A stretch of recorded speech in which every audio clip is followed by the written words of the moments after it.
Você aprendeu as estratégias de fundamentação. E agora você vai aprender a dar coesão aos períodos e parágrafos.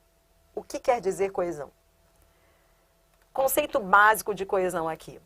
Ao escrevermos, devemos ter o compromisso de vincular cada enunciado ao anterior, de modo a não perdermos o fio do pensamento.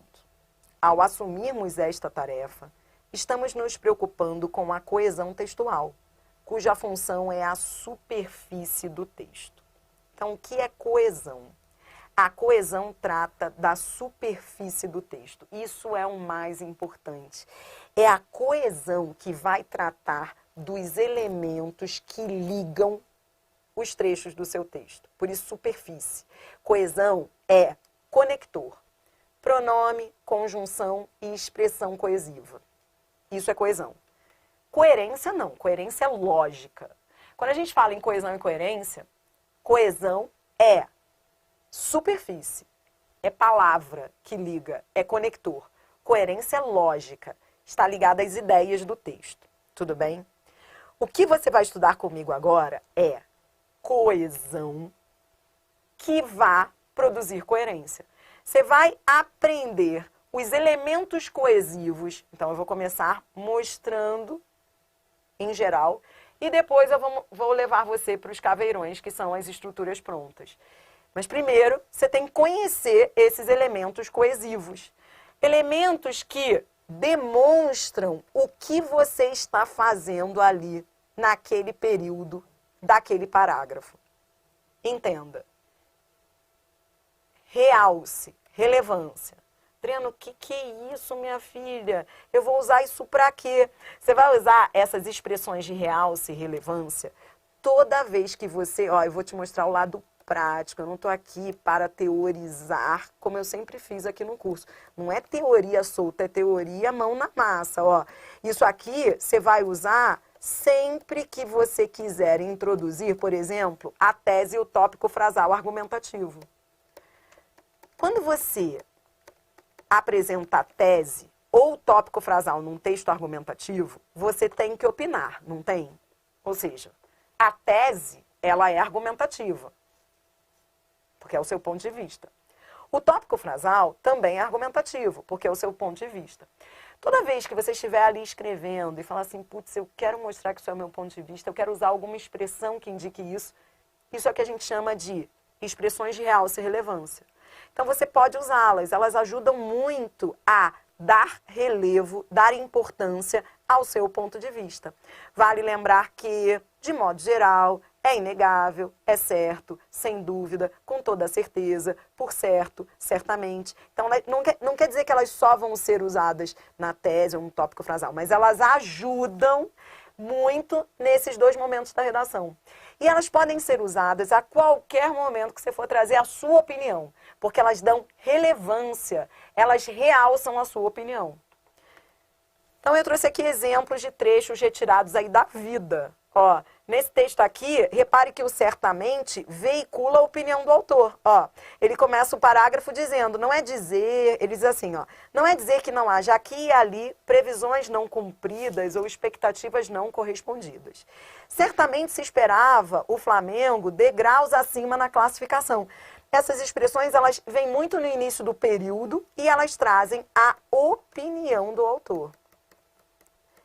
Então, elas são palavrinhas mágicas que ajudam a veicular a opinião. Mais um exemplo, todos retirados de textos aí, eu coloquei a fonte para você. É inegável a importância da indústria da construção civil. Quando você começa com é inegável, você está mostrando a sua opinião. Ou seja, você está realçando, é o que a gente chama de expressão de relevância, de realce. Agora, tem que tomar muito cuidado com isso, porque muitas vezes o aluno usa isso, mas isso acaba sendo um tiro no pé. Por exemplo, quando o aluno usa isso em relação a algo que não seja inegável, que seja discutível, não pode. Você só vai usar essas expressões é inegável, por certo, certamente, quando forem opiniões, é a sua opinião, ok. mas não pode ser uma opinião tão discutível.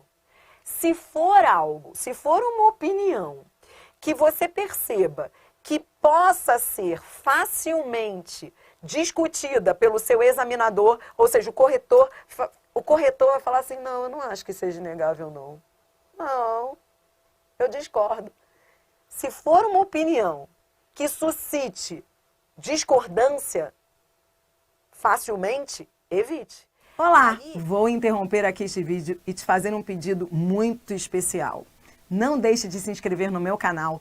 Você vai ter acesso a mais vídeos como esse e vai ser avisado das aulas gratuitas. Não deixe também de curtir este vídeo. Vamos espalhar conteúdo de alto nível de língua portuguesa aqui no YouTube. Aí, em vez de você usar expressões é inegável, por certo, você pode pegar mais leve, que é aquilo que eu chamo de atenuadores de opinião. Tudo isso foram expressões que eu criei aqui para o meu curso. Por isso que eu digo, isso aí é protegido por meus direitos autorais. Eu preciso falar isso, gente, porque nós, autores, somos vítimas. Eu, ainda mais nos meus cursos aqui no meu site, volta e meia vem alguém, baixa, copia e diz que é, entendeu? Então, lembrando que isso está protegido no meu livro de redação, que está registrado na editora Saraiva. Qualquer cópia pode ser motivo de processo. Desculpa, eu preciso falar porque, olha, não é fácil ser autor, né? Olha, é uma luta. Pronto, voltei. Olha aqui. Então, veja, eu criei aqui para você uma caixinha de atenuadores de opinião. Os atenuadores de opinião são aqueles em que, eu costumo dizer, é para pegar leve. Se você sentir que a sua opinião, ela é uma opinião muito discutível, então pegue leve. E aí use aquilo que eu chamo de atenuadores de opinião. Muitas vezes, em muitos casos, de certa forma, pode-se dizer que, provavelmente, possivelmente, é provável que, de certo modo. Você pode usá-los tanto para introduzir a tese, quanto para, da mesma forma que os anteriores, você também pode usar para a tese e pode usar para o tópico frasal argumentativo. Dri, por que você fala tópico frasal argumentativo? Dri, eu falo isso pelo seguinte, quando eu falo tópico frasal argumentativo é porque existe o expositivo, lembra que a gente vai estudar na próxima aula. Tópico frasal expositivo é aquele do texto específico, de direito e tal. No texto de direito, por exemplo, se é uma prova discursiva de direito, você não pode usar nem os primeiros nem esses. Porque se você usar, você estará fugindo à tipologia textual. Então, por exemplo, se o seu texto é estudo de caso, você não pode começar assim. É provável que. Você não pode dizer é provável que. Você tem que afirmar. Você não pode deixar na dúvida. Entendeu? Então, cuidado, porque, repito, esses dois primeiros devem se restringir a textos argumentativos. O primeiro, ele entra com a opinião de uma maneira mais veemente. Você pega mais pesado, você dá realce, dá relevância. E a segunda caixinha atenua, tá? Você pega mais leve. Eu gosto muito desses atenuadores de opinião, porque você se blinda contra qualquer discordância do seu corretor, do examinador. Então, em vez de você começar assim, ninguém desiste do Brasil, em vez de você começar afirmando ninguém desiste do Brasil, que é a sua opinião. A sua opinião é, ninguém desiste do Brasil. As pessoas não desistem. Isso é uma opinião sua. Mas é uma opinião discutível. O outro lá pode dizer, não, eu acho que hoje muita gente já desistiu do Brasil. Então, como é uma opinião discutível, o ideal é que você use aquilo que eu chamo de atenuador de opinião. Entendeu? Tá? Tá certo. Daqui a pouco eu respondo as dúvidas do chat. Aproveitem aí o chat, tragam as dúvidas que vocês tenham. E aí no final desse vídeo eu já vou respondendo. Ó. Possivelmente aqui no Brasil a melhor solução para os alunos das redes públicas. Quando você diz possivelmente a melhor solução para os alunos, isso fica muito legal. Isso aqui repito, isso aqui são textos bons, textos de qualidade, exemplos de textos de estruturas boas. E nesse caso, veja, esse possivelmente, ele atenua a solução. Ou seja, em vez de você dizer o que seria um pedantismo, você chegar e dizer assim, a solução para os alunos das redes públicas de ensino consistirá, sabe lá na conclusão do seu texto, quando você traz a solução, use atenuadores de opinião. Então, em vez de você dizer a solução é, porque quando você diz a solução é, ou a melhor solução é, sem atenuar, sem dizer possivelmente, de certa forma, expressões que atenuem, você corre o risco do examinador dizer, não concordo. Entendeu? Então, esses são os chamados atenuadores. Venha comigo na sequência. Adriano, o que estamos estudando aqui? Estamos estudando coesão. Você está aprendendo os conectores. Mas você não decora aqui só. Você entende. Eu quero que você entenda. Existem, galera que está ao vivo, aproveite para anotar as dúvidas e no final eu respondo as dúvidas que ficarem. Mas primeiro, escutem tudo.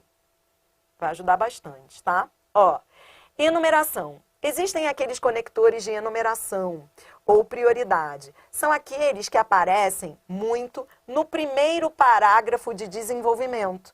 Lembra que na sua redação você tem de 2 a 3 parágrafos de desenvolvimento? Você pode usar essas expressões no primeiro parágrafo de desenvolvimento da sua redação.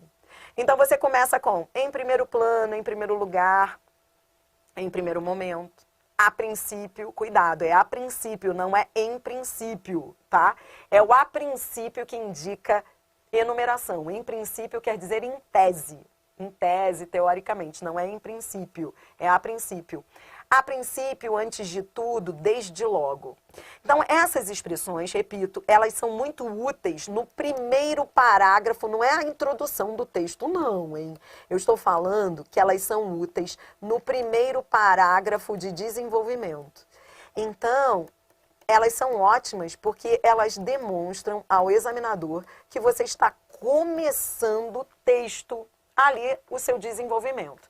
Muitas vezes elas salvam, porque muitas vezes o aluno fala, Adriana, eu não sei como começar o primeiro parágrafo de desenvolvimento, porque o primeiro parágrafo de desenvolvimento ele não está ligado a nada, ele é o primeiro. Então é sempre mais difícil. Então, use essas expressões aí de em primeiro plano, em primeiro lugar, em primeiro momento. Um detalhe que eu quero, um detalhe importante, cuidado. Cuidado para não falar antes de mais nada. Não existe antes de mais nada, porque antes de mais nada é nada, tá? É antes de tudo. Então, se você quiser usar a expressão antes de, é antes de tudo, não é antes de mais nada. Repito, antes de mais nada não faz sentido, porque antes de mais nada é nada. Outra coisa, muitos alunos me perguntam assim, Adriana, quando eu começo com em primeiro plano, em primeiro lugar, isso me obriga a, no parágrafo seguinte, dizer em segundo lugar ou em segundo plano? Não, não obriga. Mas pode ser bom também.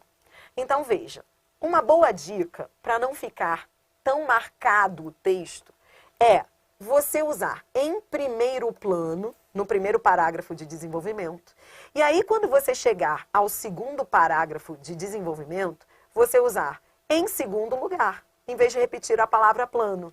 Eu tinha um aluno que, enfim, essa aula aí eu já imagino, eu já ministro essa aula. A aula que você está assistindo aqui, eu comecei minha vida em concurso com redação. Então, redação marcou minha vida. Então, eu me lembro de muitas histórias. Eu me lembro de um aluno que foi também um dos primeiros colocados aí da Receita ao longo dessa preparação. E ele usava essa técnica, ficava bem legal. Ele importou essa técnica. Então, ele fala, Adriana, gostei muito disso. Ele usava num parágrafo, isso serve para texto expositivo ou argumentativo. Ele ficava ó, em primeiro plano. Aí, no outro, para não ficar em segundo plano, ele falava em segundo lugar. E o outro é em terceiro momento. Olha como fica legal. E assim você cria uma cadeia coesiva. Agora, repito, se você não quiser usar primeiro, segundo, terceiro, também não é obrigatório. é que muitos autores puristas, que a gente chama de puristas, são mais tradicionais, eles obrigam, assim, há pessoas da antiga que são mais chatos com isso, que dizem assim, pô, se falou em primeiro lugar, então eu espero o segundo e o terceiro. Então esse é o meu medo. Em tese não é obrigatório. Eu já vi várias redações aí, nota 10, já tive várias redações nota 10 de alunos que usavam em primeiro lugar e no parágrafo seguinte colocavam um ademais. Não precisa em primeiro e em segundo, e no outro falava por fim.